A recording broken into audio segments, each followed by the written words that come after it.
میں نے فیصلہ کیا کہ اپنے آپ کو مراقبات میں پوری طرح سے جھونک دوں گا۔ 8-10 گھنٹے مراقبہ کیا ہر روز، اور سوتے جاگتے اور ہر وقت۔ اور آپ کو پتہ ہے کیا ہوا؟ پہلے مہینے کے مراقبہ شروع کرنے کے پہلے ہی مہینے کے آخر میں اپنی انگزائٹی اور اپنے ڈپریشن کو کمپلیٹلی فتح کر چکا تھا۔ اور پہلے مہینے کے آخر تک I was smiling, I was laughing, full of psychological and physical energy۔ میری آنکھوں میں خمار اترنے لگا اور پینک اٹیک بند ہو گئے، سمپٹم سارے ختم ہو گئے، میرے لیے تھکن ختم ہو گئی۔ اور مجھے ایسے لگا یہ میرا پاتھ، وہ میرا پاتھ نہیں تھا، وہ ایک جال تھا۔ آنکھ نے کیا نہیں دیکھ رکھا، 1000 سال کی آنکھ لگی ہے میرے اندر۔ میرے بال بڑھ گئے، داڑھی بڑھ گئی، مونچھیں بڑھ گئی، انسائٹس ہونے لگے، کشف ہونے لگے۔ مجھے اپنے بارے میں کچھ ایسے گمان ہو رہے تھے کہ میں ولایت کی طرف بڑھ گیا ہوں، اور میں نے یہ اپنے اندر اناؤنس کر دیا کہ I have defeated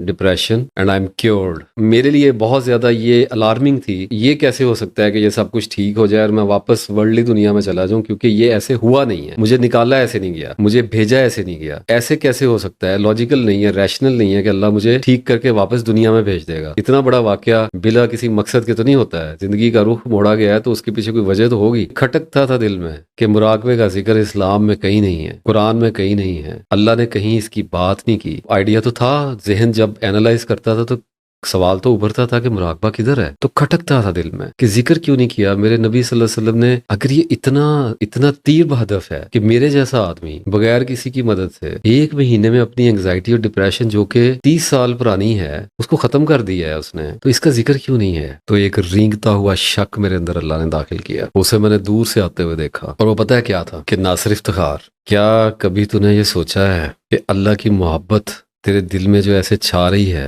کیا تجھے اللہ کی پہچان کے ساتھ یہ محبت آئی ہے؟ کیا تو اللہ کو جانتا ہے؟ کیا تو اپنے نبی صلی اللہ علیہ وآلہ وسلم کو جانتا ہے؟ کیا تجھے اپنے رب کے بارے میں کوئی علم ہے؟ اور میں ششتر رہ گیا، میرے پاس سارے کا سارا علم روحانی تھا، اور مجھے ایسے لگا جیسے میں دنیا میں سب سے بڑے دھوکے کا شکار ہو گیا ہوں، جیسے میں اپنی سب سے بڑی بازی ہار گیا ہوں۔ میرے اندر وہم داخل ہوا، اور اس وہم کے ساتھ یہ خوف کہ کہیں میں غلط راستے پہ تو نہیں چل پڑا۔ یہ ہر وقت کا نشہ، یہ ہر وقت کی صحت، یہ ہر وقت کی مستی، یہ کیا ہے؟ یہ دنیا سے میری بے پرواہی کیوں ہے؟ یہ مجھے کسی شے کی حاجت کیوں نہیں پڑتی؟ یہ میں کسی چیز کی محتاجی میں کیوں نہیں ہوں؟ میں عالم اسباب سے اتنا بے نیاز کیوں ہو گیا؟ ایک جھوٹا خدا تو نہیں بن گیا؟ کہیں ایسا تو نہیں ہے کہ میں ایک ایلوژن میں چلا گیا ہوں؟ اور اس احساس نے مجھے ہلا کے رکھ دیا، اور کچھ دن وہ چلا میرے ساتھ، اور وہ مراقبے کی ساری لذت چلی گئی، یکسوئی بھنگ ہو گئی ساری، اور سوچ پلٹی واپس، اور میں نے سوچنا شروع کر دیا کہ قرآن تو کبھی تو نے غور سے پڑھا نہیں ہے انسان کے بچے کی طرح، اور کبھی تو نے اپنے نبی صلی اللہ علیہ وسلم پہ درود کی تصویریں تو بھیجی نہیں ہے، اور کبھی ان کی زندگی کی، ان کی حیات مبارکہ کے بارے میں سوچا نہیں ہے۔ اور یہ کون سی ولایت ہے جس کی طرف تو چل پڑا ہے؟ اور یہ سب مہربانیاں تجھ پہ کہاں سے ہو رہی ہیں؟ اور تو سوائے 5 نمازوں کے اور کرتا کیا ہے؟ تو کیا اللہ کے باقی بندے جو باہر دنیا میں پھر رہے ہیں اور اپنے رزق کے لیے اور اپنی انگزائٹیوں اور اپنے ڈپریشنز میں اور اپنے مسائل میں الجھے ہوئے ہیں اور انہیں پتہ نہیں چلتا کہ وہ کدھر جا رہے ہیں، تو ان سے بڑا کیسے ہو گیا؟ تجھے یہ بلندی کیسے مل رہی ہے؟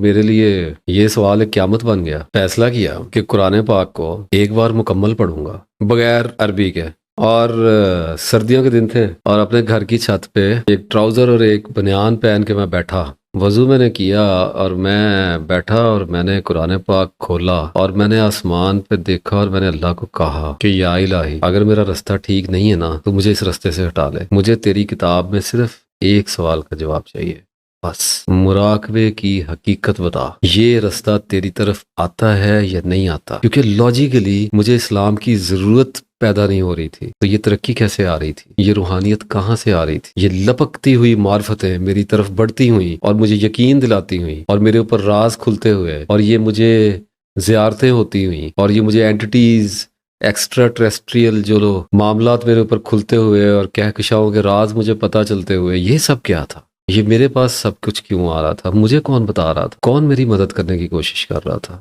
اور مجھے یہ دکھائی پڑا کہ وہ شیطان تھا، وہ رحمان نہیں تھا۔ پروفیسر احمد رفیق اختر صاحب کو تو 5-6 سال سے جانتا ہی تھا، زیادہ سنا نہیں تھا ان کو، 2-4 ویڈیوز کبھی کبھار کہیں پہ دیکھی ہوئی تھی اور ان کا ذکر اب میرے سامنے آتا رہتا تھا، اور پھر ان کو ذرا غور سے میں نے سنا، شاید 1-2 لیکچرز، اور اس کے بعد میں نے فیصلہ کیا کہ اگر اس پورے پاکستان میں میری اس فائنڈنگ کو ویلیڈیٹ کر سکتا ہے، ایویڈنس دے سکتا ہے، مہر لگا سکتا ہے تصدیق کی، تو وہ یہ بندہ ہے۔ پکڑی گاڑی، پہنچ گیا گجر خان، اور بڑی کوشش کر کے ملا، ان سے ملنا بہت مشکل ہے، تو چڑھا میں سیڑھیاں، اور دل میرا حلق کو آ گیا اور دھڑکن میری تیز ہو گئی۔ اس وقت تک تو میں ان کی شاگردی میں نہیں تھا۔ انتظار کے بعد جب اذن ملا ہے اور میں دروازہ کھول کے اندر داخل ہوا، تو آپ کو پتہ ہے میں نے کیا دیکھا؟ میں نے دیکھا کہ ایک آدمی ایک پلنگ پہ بیٹھا ہوا ہے، اور اس آدمی پہ سونے کا پانی چڑھا ہوا ہے، اور وہ پانی ٹپک رہا ہے، اور استاد چمک رہا ہے، اور وہ اتنا بڑا آدمی تھا کہ میری ہستی نیستی میں ڈھل گئی اور میں زیرو ہو گیا۔ بٹھایا اپنے پاس اور پوچھا میرا نام، اب بتا دیا گیا۔ ارشاد ہوا کنسنٹریشن، آئی سیڈ یس سر، اور میں پھوٹ پھوٹ کے رو پڑا، اور میں ایسا رویا ہوں کہ استاد کے سامنے ایسا بیٹھ کے کوئی رویا نہیں ہوگا، اور میری ناک سے پانی اور آنکھوں سے پانی، اور میں دھندلا گیا سب کچھ، اب مٹ گیا سارا کچھ، اور یہ اتنا بڑا ریلیف تھا کہ بہہ گیا سارا کچھ اور نکل گیا اندر سے سارا کچھ، اور جو بھی ٹاکسنز تھے اور اسپرچول تھے یا کچھ بھی تھے وہ بہنے شروع ہو گئے، اور آگ نکل رہی تھی آنکھوں سے، جل رہا تھا میں، اور فرمان جاری کیا، تسبیح کرتے ہو؟ میں نے ایسے گردن ہلائی، میں نے مجھے کہا کہ اگر تسبیح کرنے والے ہوتے تو آج یہ حال تو تمہارا نہ ہوتا۔